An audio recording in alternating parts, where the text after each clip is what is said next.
Começa agora. Podcast Cross.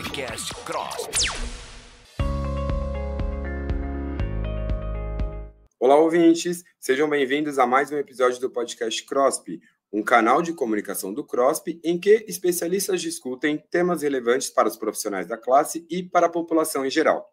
No episódio de hoje, nós vamos falar sobre a odontologia e o fluxo digital e o que é verdade sobre o assunto, e a gente vai falar também sobre as novas tecnologias e como elas têm ajudado a odontologia, principalmente na área de prótese dentária.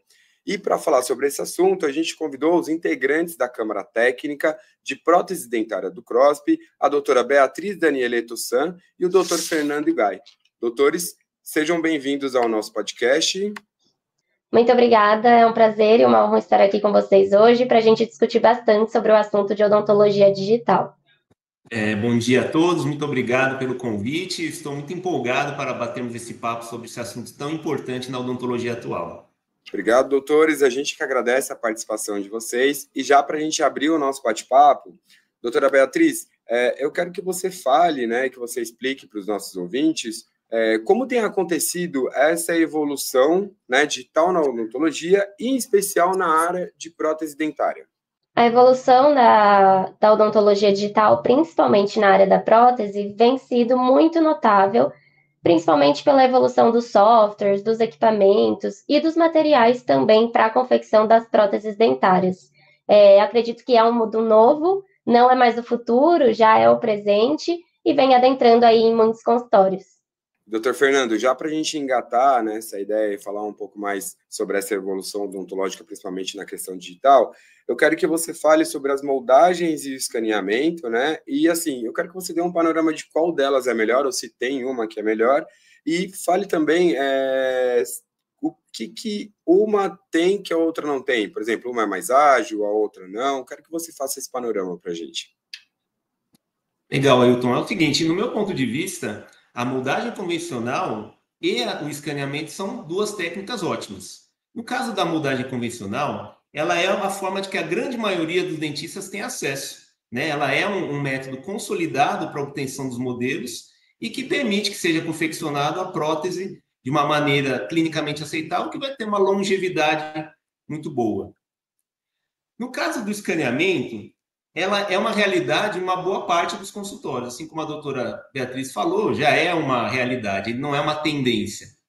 Entretanto, eu acredito que a sua principal desvantagem no momento seria o seu preço de aquisição. Mas a sua grande vantagem estaria no caso da rapidez do procedimento, o conforto para o paciente e a facilidade da comunicação com os centros, com os laboratórios de prótese, para auxiliar e ser mais uma parte do fluxo digital.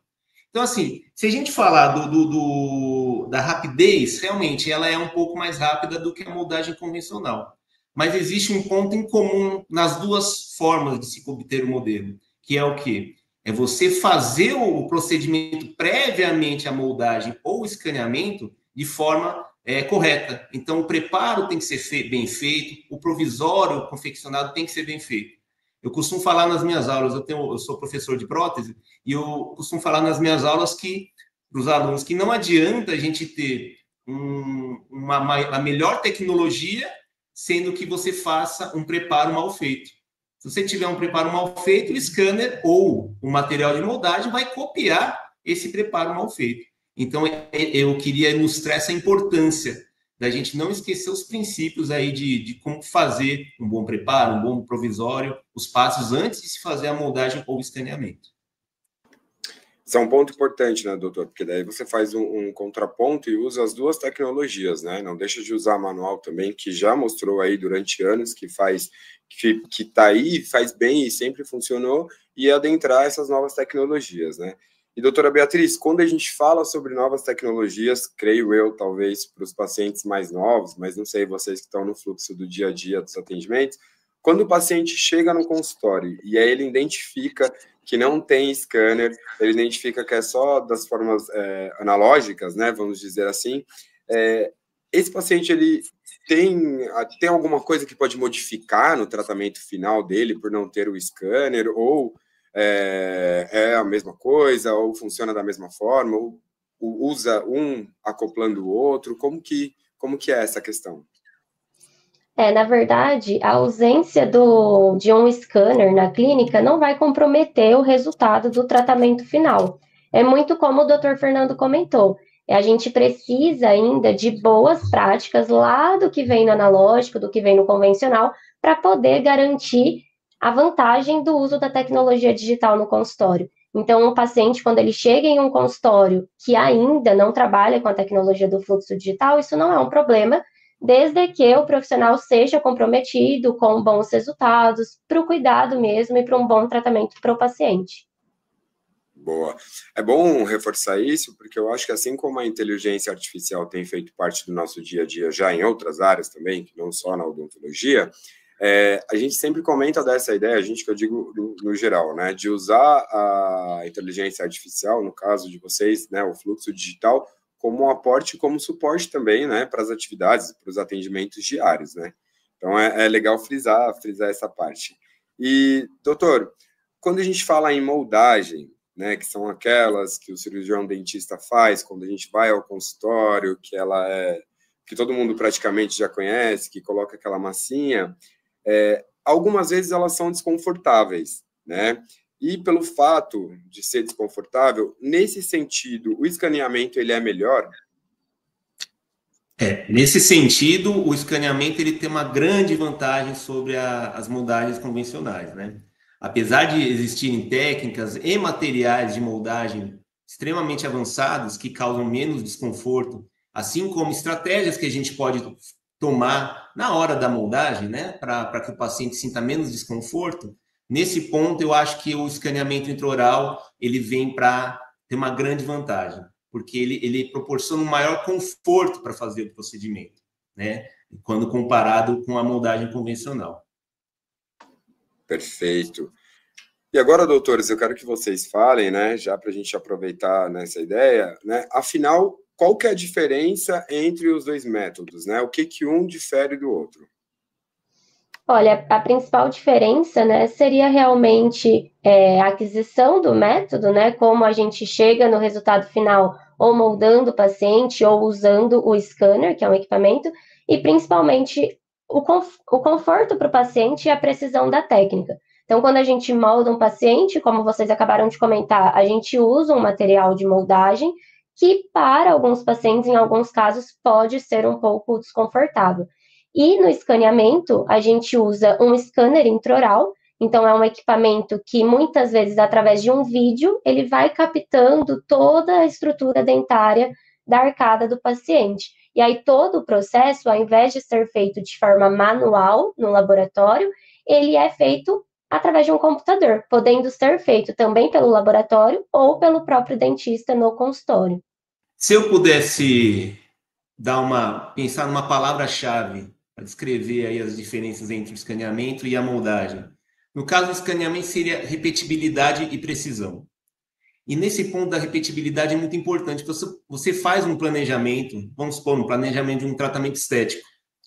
Esse planejamento, ele vai ser impresso em um modelo fresado, que seja, e a gente vai testar esse planejamento no nosso paciente.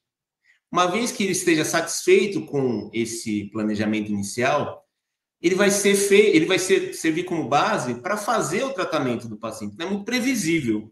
Quantas vezes eu precisar repetir esse planejamento, eu vou conseguir, né? E no caso da moldagem, eu acho que assim, a principal palavra-chave seria universalidade. Ela é ainda o procedimento que todo mundo tem acesso. É um procedimento muito importante, totalmente consagrado, e que a gente precisa ensinar para os pacientes, para os alunos, né? E dessa forma, eu acho que existe uma tendência de uma mudança, mas eu acho que eles ainda vão coexistir por muitos anos. Boa, doutores. Surgiu uma dúvida aqui que ela não está no roteiro, mas ela tem super a ver com o que a gente está falando. Quando vocês têm algum paciente que eles têm alguma fobia, né, de ir a consultas odontológicas, né, por algum motivo, tem gente que fala muito sobre o barulhinho, né, da maquininha, enfim, e tem gente também que não fica muito confortável com a questão da moldagem. Para esses pacientes, né, que eles têm essa fobia, nesse caso é mais fácil que seja feito o escaneamento do que a moldagem? Isso difere? Isso vai diferenciar ali na hora do atendimento?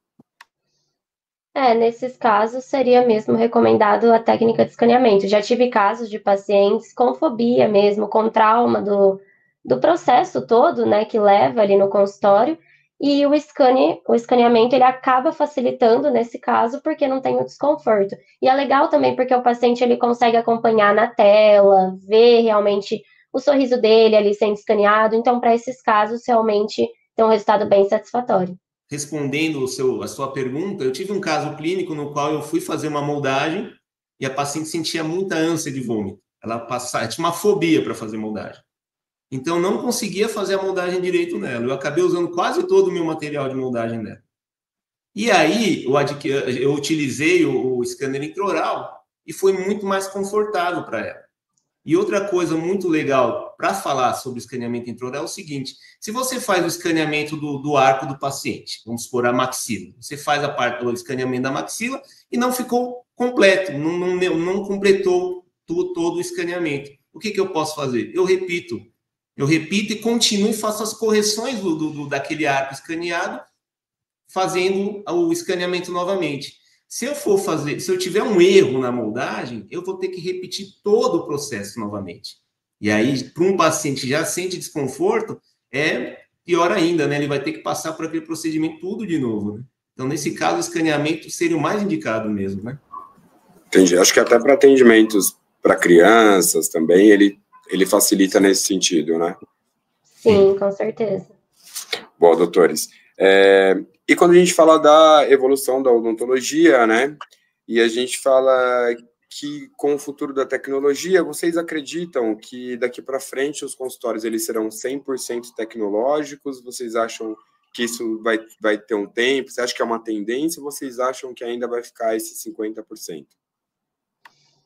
Olha, eu acho que realmente a tendência dos consultórios é cada vez mais partir mesmo para o fluxo digital, pelos benefícios aí que a gente comentou até agora, que podem agregar tanto para o cirurgião dentista quanto também para o paciente. Mas eu acredito que ainda seja um processo. Tem aí a curva de aprendizado, do mesmo jeito que a gente teve que aprender ali a realizar uma moldagem, tem também o processo do escaneamento.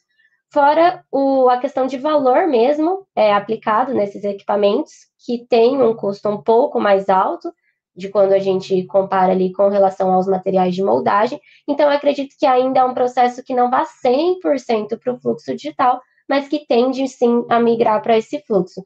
Eu acho que é importante a gente comentar aqui que ainda assim, independente de cada método a ser utilizado ali no consultório odontológico, o que garante o resultado final de precisão e de um tratamento que vá dar resultados excelentes ali para o paciente é mesmo o processo do cirurgião dentista, de como ele trabalha e de como ele busca um conhecimento para atender o paciente da melhor forma possível.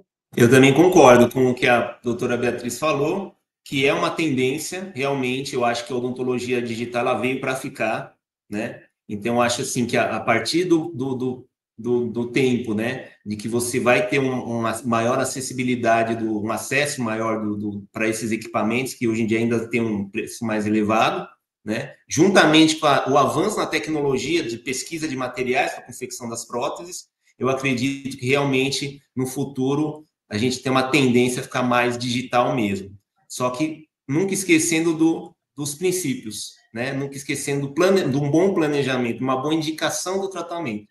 Realmente, isso é uma coisa que é muito importante. Você pode ter o melhor scanner do mundo, se você não planejou bem, se você não indicou bem, se você não executou bem o trabalho, realmente o scanner, a fresadora, a impressora não vai compensar essa falha operacional que você fez. Boa. E, doutora Beatriz, como a gente está falando sobre esse fluxo digital, depois eu tenho mais uma outra pergunta para o doutor Fernando, eu queria que você falasse sobre quais são os principais benefícios na questão do fluxo digital, especificamente. Sim, os benefícios eu acredito que seja realmente a precisão, porque, por exemplo, quando a gente trabalha com material de moldagem, se não for executado da maneira correta, o material pode vir a distorcer e pode acabar gerando um retrabalho, né? Uma repetição ali do trabalho, como o Dr. Fernando também já comentou anteriormente. Então, quando a gente trabalha com o fluxo digital, é possível reduzir esse número de retrabalho garantindo, né, uma precisão melhor, visto que todo o tratamento é ali feito no fluxo digital, realmente, usando tecnologias e até mesmo a inteligência artificial, como a gente comentou aqui no início do bate-papo, além do conforto para o paciente, e somando desde a primeira consulta até a entrega final da peça, um tratamento um pouco mais rápido quando comparado com o fluxo analógico, com o fluxo convencional, porque isso permite também com que o laboratório, através de equipamentos como fresadora, impressora 3D, tendo já a arcada do paciente escaneada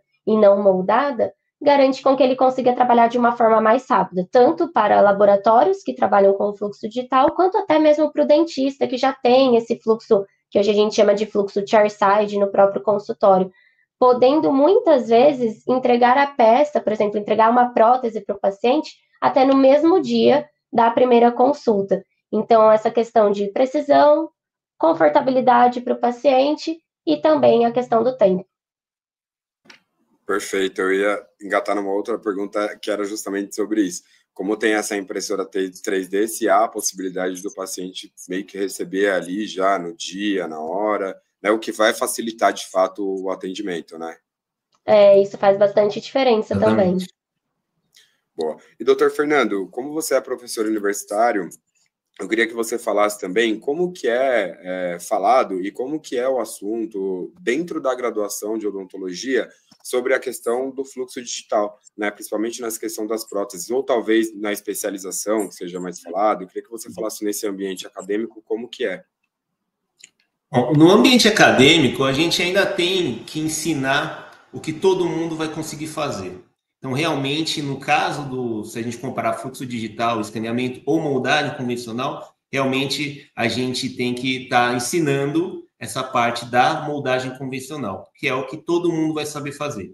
Entretanto, a parte digital, o fluxo digital, ele já é abordado nas minhas aulas. Então, já abordo, já informo os alunos, e nos cursos de atualização que eu ministro, eu sempre busco essa parceria com os fabricantes, para que eles possam ao menos conhecer o scanner, saber o que é, e perceber que não é um bicho de 7 cabeças. Assim como eu, antes, até pensava isso, até conhecer.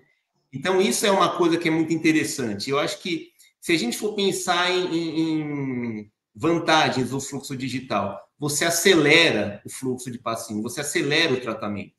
E o que acontece? No fluxo convencional, na moldagem convencional, a gente tem vários passos para serem seguidos. Se você suprime um desses passos, a possibilidade de você ter erro no resultado final é grande. Então, assim, às vezes a gente quer agilizar o tratamento comendo passos, suprimindo passos, e aí o resultado final não é tão bom. Nesse ponto, o fluxo digital ele veio para ser uma grande vantagem, porque ele, por si só, já é mais rápido. Então, eu acho assim, no ambiente acadêmico, a gente precisa ensinar o convencional, mas eu acho que, conforme for passando o tempo, e é o dever do professor realmente estar inserindo o fluxo digital, não só na prótese, mas em todas as especialidades da odontologia. É importante falar sobre isso, e é importante, como você falou da ideia do analógico, né, e de ser convencional a aprendizagem, até porque o cirurgião dentista que for atender geralmente no setor público, ele não vai contar com todos esses outros recursos. Né? Geralmente ele vai ser uma forma mais convencional.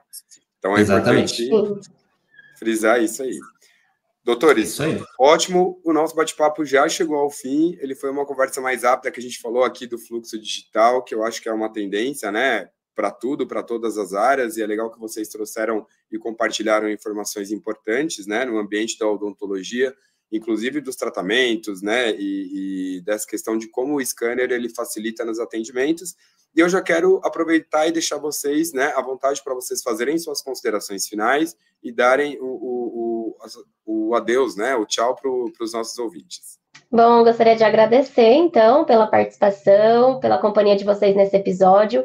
É ótimo sempre nessas discussões, porque a odontologia é uma área que vem se atualizando constantemente, então é importante que todo mundo tenha consciência e sabedoria mesmo sobre esses novos assuntos, essas novas tecnologias. Muito importante lembrar que nada supre uma boa habilidade, o conhecimento do cirurgião dentista independente da técnica utilizada, como nós comentamos, o importante é o resultado final e aquilo que ele possa garantir de melhor para o paciente. Então, obrigada pela oportunidade e até a próxima. Gente, eu queria agradecer a presença de vocês aí, ter escutado o nosso podcast, dizer que foi uma satisfação muito grande participar nesse podcast, num assunto tão em evidência, e dizer também que a gente precisa estar sempre se atualizando. Então, o fluxo digital, ele veio para ficar, ele é uma tecnologia que em pouco tempo vai ser acessível a todos, mas assim como a doutora Beatriz falou, a gente não pode esquecer dos princípios, a gente não pode esquecer principalmente de quem? Do nosso paciente. Então, a gente precisa oferecer para ele o melhor tratamento, seja pelo fluxo digital, seja pelo método convencional. Queria agradecer o Ailton aí pela oportunidade de estar fazendo esse podcast e fico à disposição. Até a próxima, gente. Um abraço. Obrigado, doutores. A gente que agradece a participação de vocês, né, por trazer mais conhecimento, né, para o público geral e também para os inscritos. E esse foi mais um episódio do podcast CROSP. Lembrando que pelo site www.crosp.org.br você fica por dentro das atividades do Conselho, assim como pelas redes sociais com o @CROSPOficial. E lembre-se também de conferir o canal da TV CROSP no YouTube. Obrigado a todos e até mais! Você ouviu Podcast CROSP.